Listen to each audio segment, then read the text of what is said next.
Okay, guys, how's it going out there? Rooster in Tennessee, roostercb.com, all the way Quad 5 Plus. Again, one of my favorite radios. Used this one probably last week sometime. I think we were using it, testing a 4-pill Fat Boy, if I'm not mistaken. Did really well, and looking to have some more of these done here in the near future. Upgraded finals, upgraded AM regulator, and of course the average power / modulation mod done to it. And again, go into the service menu and adjust some settings in there as well to make it perform to the best of its ability. Now, are they big powerhouse radios like a Striker 955? No, not really, but they have an excellent receive on them that is so quiet that if you didn't know any better, you'd think there's something wrong with your receive until somebody keys up and about knocks your receive out. They got a really good sound to them over the air, and just a really nice performing radio. On sideband, it's hard to tell one of these apart from a HF rig, and I'm not exaggerating that whatsoever. You talk on one of these on sideband with a good microphone on it, and people will be thinking you're on a dang ICOM or Kenwood or something. Excellent radio, and the AM performance doesn't suffer, especially once they've been modified. So we're going to test it today. The customer paid to have a little video done. They want it tested on the Bird in the background here and the MFJ meter. We're going to test them on peak and average. We'll test it on AM and sideband, of course. And then our test voltage is 14.8. That just so happens to be where our power supply is set at. No big secrets or, kind of fudging it or anything there. That's just where our power supply is set. So that's what we will be testing it at. First thing we want to do is test it on average power. And we've got our RF power turned wide open here, so we'll just compare. Our MFJ is going to be on the 200 watt scale. So 100, 150, 200, as you can see there. And then our Bird is going to be on the 100 watt scale. So bottom scale for the Bird, and then up towards the top for the MFJ. But let's just check it on the MFJ first, see how it does. Looks like according to the MFJ, we've got a 15 watt dead key. According to the Bird, it's a little bit over 20. Hello, audio, audio. Hello. Almost 50 on the MFJ. That's average power. And then on the Bird, hello, about 45. So, relatively close. The MFJ shows a little bit more on the modulated average power. The Bird shows a little bit more dead key. Again, that's why it's very important, in my opinion, when you're having, especially an amplifier built, whether it's transistor tube, whatever, I would use the same meter as whoever is building your amplifier. That way you've got the same reference point. As you guys can see, 15 watts on here is 20 watts on the Bird.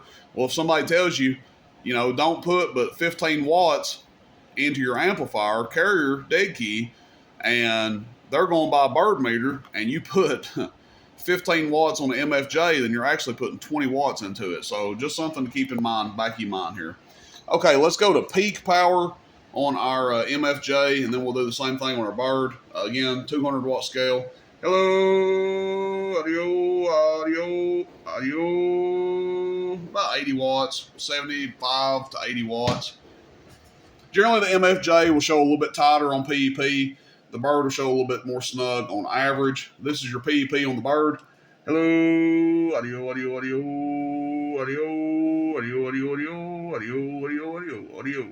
80 watts, PEP. Here's your current draw. Hello.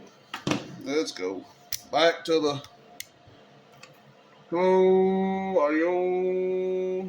So, what, 6.5 amps? All right, now for sideband. I guess we can turn the RF power down. It's going to fall off a little bit on average when you turn the RF power down. Let's just check it out here. See how much it falls. PEP is going to stay pretty close. Hello, audio. That's PEP. So you can see the peak didn't really change, but the average power will fall down a little bit. Hello. Say 5 watt dead key, which on the Bird's almost 10. That's crazy. Hello. still get lots of forward power on average. So that's, of course, a good sign. But let's just go to sideband, and we'll just turn our RF power back up for sideband and go to peak. Hello, audio, check, audio, check. So about 70 watts on the Bird and about 60 or so on the MFJ. Now it'll be interesting to see what it shows average, just for kicks on sideband.